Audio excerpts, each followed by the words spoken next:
All right, my name is Jeff Anderson, and I am one of the lawyers for a very courageous survivor that filed this lawsuit this morning in federal district court.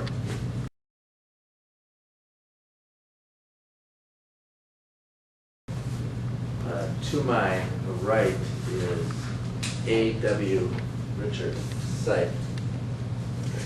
He is a former monk at St. John's, a psychotherapist, an author of many books, among them Sex, Priests, and Power, and others, and has some personal knowledge both of this individual and the culture from which this offender flourished, and he'll address that.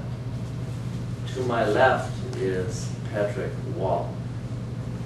He is also a former monk, priest of St. John's. I think 15 years in total there. And he'll tell you of his experience, both about that culture and the problem that we're trying to address with this suit. And because they know so much and have dealt with this grave problem for so long, I want you to hear from them.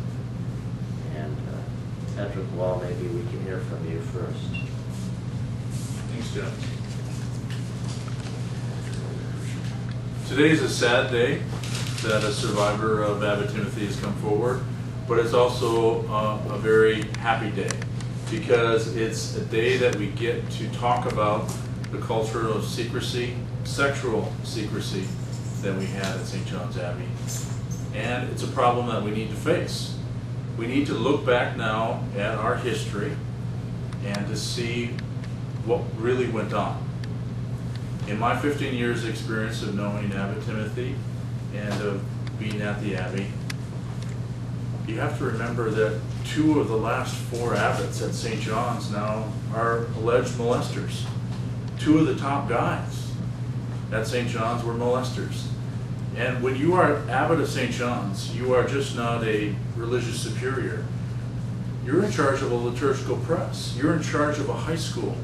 You're in charge of a university. You're in charge of an ecumenical center. You're in charge of thousands of children. You're in charge of hundreds of monks who have exposure to thousands of children every day. Because the Abbey has international links from missions in the Bahamas and in Japan and in Mexico, sending monks all over the world and covering parishes, just not the northern part of the United States, but all over. If we had a problem with a monk, I mean, sometimes they ended up in San Bernardino, California. They would end up in interesting places. And so now, with the courage of this survivor coming forward, we get to look at this culture of secrecy. We get to look at St. John's. We get to look at an assignment history of a monk who really now gives us a playbook for how perpetrators are moved around. Abbot Timothy is a young monk. He was all over the world. He was moved everywhere. He had so many assignments. I think if you look through the lenses of the rule of St. Benedict, you might almost call him a gyrovag, a person who had no roots, a person who was moved and moved and moved. And then as a young man, ends up as a chaplain to the nuns in Crookston. That's not an assignment you use for your best and your brightest. So there were many signs along the way. In my personal experience, I found him completely unresponsive to complaints of sexual abuse. Publicly, he would put on a good face. Privately, he did not care the information that we were giving him. He honestly didn't care. That's what hurts the most. And that's why this case is so powerful, because we get to lay out the entire history of St. John's. We get to see how, when all power is at the top, when there's only 2 or 3 people who really know the full story of what's going on, how badly things can go. And now we need to change that for the sake of the protection of children, we have to change the culture at St. John's. Because St. John's touches more than any other diocese. Not only does St. John's touch the entire liturgy and change the liturgy of the world, but through various institutes, they touch all different parts of the world. I'm excited about this case moving forward. There is never only one kid involved. There are always more. And it's important now that the public knows about the different assignments of where Abbot Timothy was, so that, you know, the parents and grandparents can now ask their kids if it happened to them. It also gives St. John's a real opportunity for penance and for renewal and continued conversation, so that we can see the history that was there, we can change the culture, and go back to the good roots of the rule of St. Benedict. You can have policies, you can have rules, and you can pile them as high as you want, but until you have a real, active, and authentic discussion about the sexual activity of the monks over the years, we're never going to get to the truth, and we're never going to move forward. And I hope and pray that this case is one of those opportunities so that the Abbey can change and the Abbey can move forward. Thanks. Patrick, you wrote the book, Senator Woman. You wrote the book, co-authored, Sex, Priests, and Secret Codes. You're a former monk from St. John's. You were there while Abbot Timothy Kelly was there, correct? Yes, Timothy was my abbot for several years. And Timothy is also the one who sent me to several parishes to follow perpetrators. One of the interesting parts of this is Timothy was not only abbot for a number of years, he was also the novice master. So that means he was in charge of formation. He was the gatekeeper.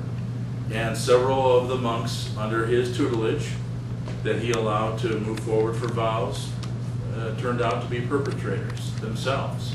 So, and he was on the abbot's council for a number of years. So he was just not in charge for part of the power structure for 8 years. He was in charge of the power structure for 10 to 15 years because of his overlap as novice master. One of the things that's going to come out in this case that's classic is just, it's like reading Victor Hugo, is that this is a case about solicitation in the confessional. This is a case about abusing the sacramental system in order for the particular monk, Abbot Timothy, to sexually gratify himself with kids. And we document this. The documents are clear throughout the centuries. This is an age-old crime. And that's why it's so horrendous. That's why, you know, they use the words gravior delicta, crimen solicitationis, stuprum. There are all kinds of words for it. But it really comes down to using the confessional to eventually abuse kids. And that's one of the great messages that comes out in that book. And that's one of the things we're going to find out as we move forward in the case. You really came here today and agreed to deliver this message because you know about the culture and you know about the problem, and the problem is at the top, right? The problem is absolutely at the top, and this system is top-down. It doesn't matter who all the other voting members are. It matters who the abbot is. It matters who the prior is. It matters who is the legal advisor to the abbot. Those are the 2 or 3 people that only know what's going on. I'll give you an example. This, it's interesting, through my 15 years at St. John's, there are very few pictures of Abbot Timothy and I. And in looking back, I find that kind of ironic. And this is the only real picture I have of him. This is Abbot Jerome Hannes, who was then the Bishop of St. Cloud. He ordained me on December 12, 1992 at St. John's. And Abbot Timothy, of course, is to his immediate left as the newly elected Abbot of St. John's.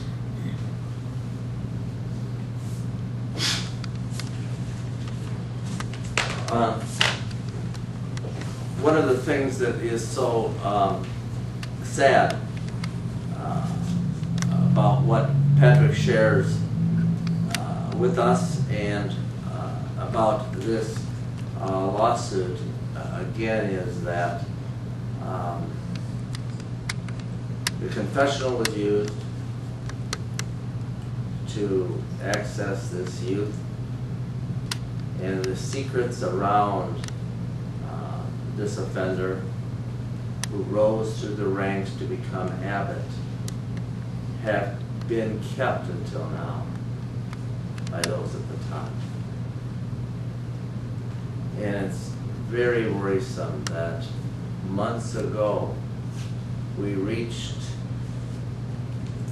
and made a settlement on behalf of a dozen survivors in which the abbot and the Order of St. Benedict agreed to disclose to the alum and all those that attended the prep school and to us, all the offenders known to them.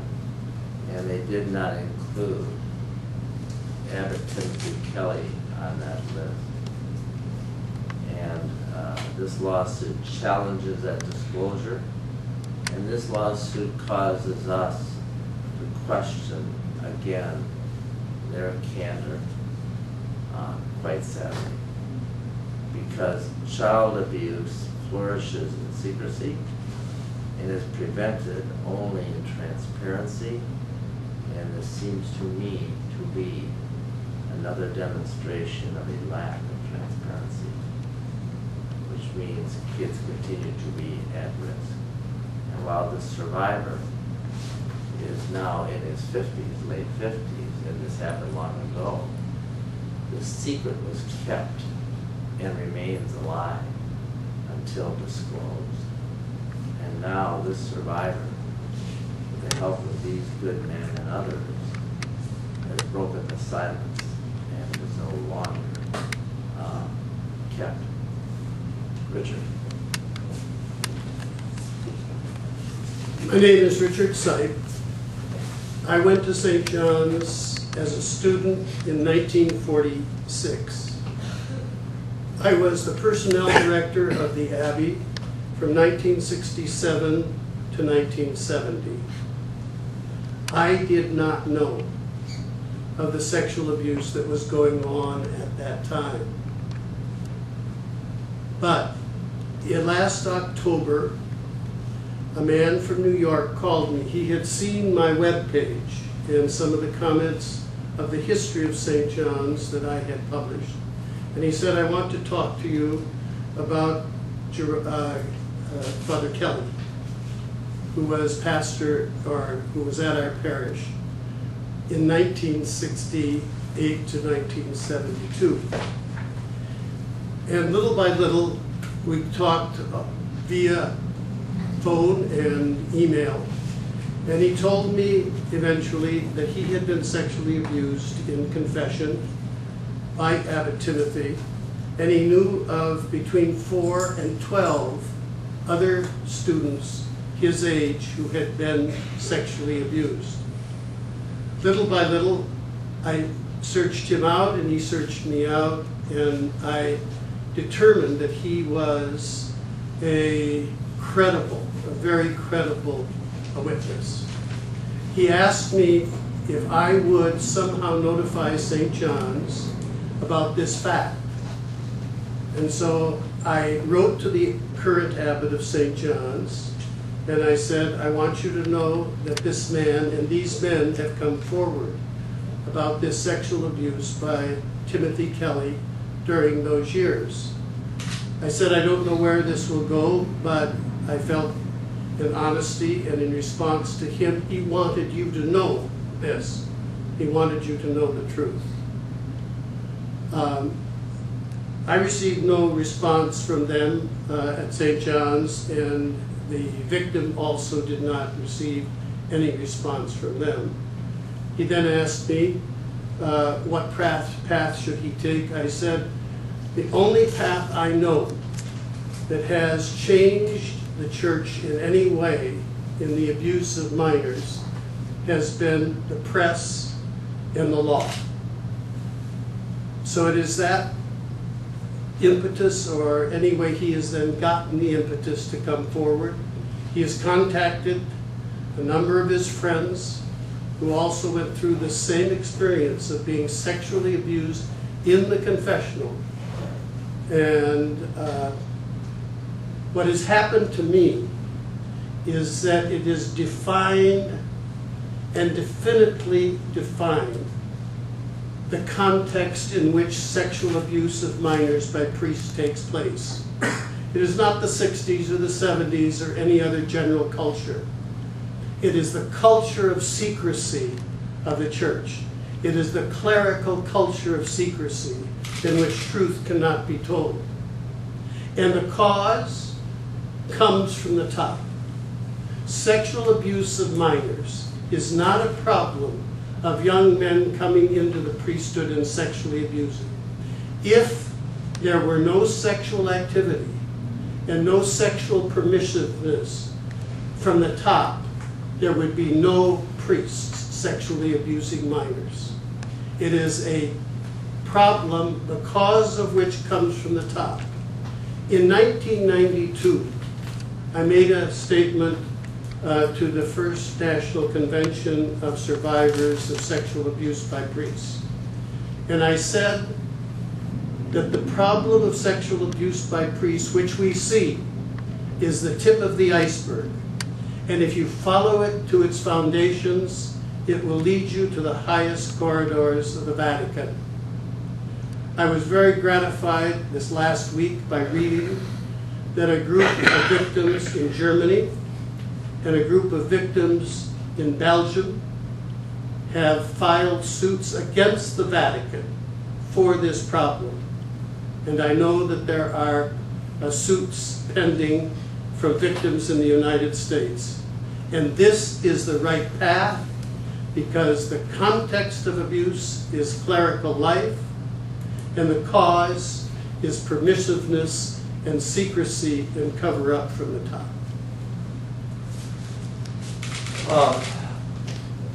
Patrick, Richard, I know each of you have dedicated your lives to the teachings of Christ as monks and then as educators and as authors now. And I just want to say how grateful we are for your willingness to participate here today and speak on behalf of the kids who are at risk when secrecy flourishes, and for what you've written and done to address the problem both at the top. And that's what this lawsuit is designed to do.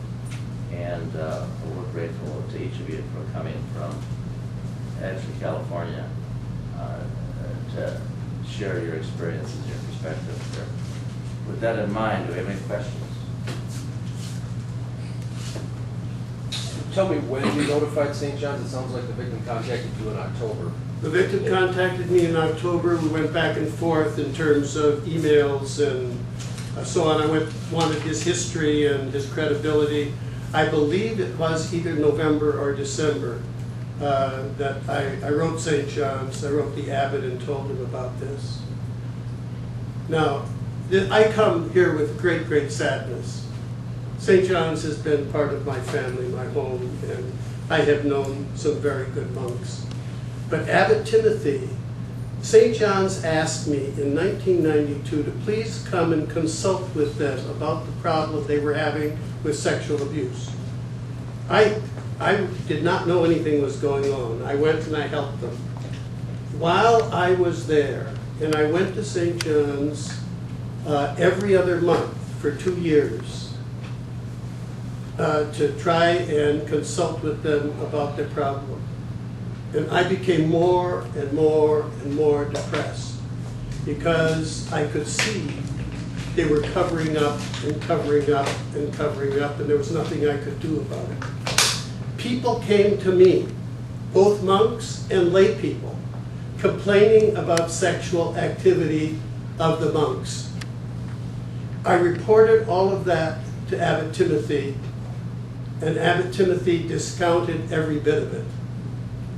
And actually, I was forced out of my consulting position by Abbot Timothy, who said that I was manipulating him. The point is that they knew. I reported to them what was reported to me, which I thought was the appropriate thing, and they discounted, Abbot Timothy discounted all of it. Can you tell me the form of communication? Was it an email? Was it a handwritten, To Timothy, old-fashioned letter? No, to St. John's this past winter, it was a letter. It was a written letter. directly to Abbot John, Directly to Abbot Clausen, yes. and still haven't heard anything back. Haven't heard anything. My communications to Abbot Timothy were face to face. I said, Abbot Timothy, this young cleric has come to me and he's telling me that he's been sexually abused by Father so-and-so. Timothy said to me, oh, I know him, he wouldn't do that. Another complaint that came from lay people who knew that a student had been, a minor had been sexually abused. He discounted it. He discounted it from them. I encouraged them to go to Timothy. And he said, oh, well, maybe Father's got a little drinking problem. And this is the way things were handled in the 90s. I must tell you that I left my formal associations with St. John's, which there were, I think, in 1996, with a tremendous heavy heart. I did try to do what I could, and I did try to do it for the good of the monastery. And sometimes I weep over it. I think I should have been smarter or stronger or whatever. But the point is, I think I've done what I could. Are you alleging that the Interfaith Sexual Trauma Institute was part of the cover-up that you've alleged at St. John's, or how did that fit in with this? The Institute was a cover-up. I was elected chairman of the board of that institute when it was founded. I think that was 94 or 95, somewhere around there. And in service to them, I went once every other month to try and work. And what happened was the resistance just grew and grew and grew. And what I discovered were there were lots of secrets that were in the closet. And when I left that position, I wrote to the new abbot, Abbot Clausen, and I said, you're never going to solve this problem until you deal with the sexual abuse from the top. And the sexual abuse from the top, the main thing was Abbot John Eitenshank. I was told by monks, I believe this was in 2002, that Abbot Clausen called the group together and said, we've had these problems. Abbot John had been some settlements, and there had been sexual abuse of him with some of the young clerics. And I was told that a number of monks raised their hands and said, that happened also to me. If sex is in the system, it comes from the top, and with certain people it then shows up with sexual abuse of minors. That's my experience.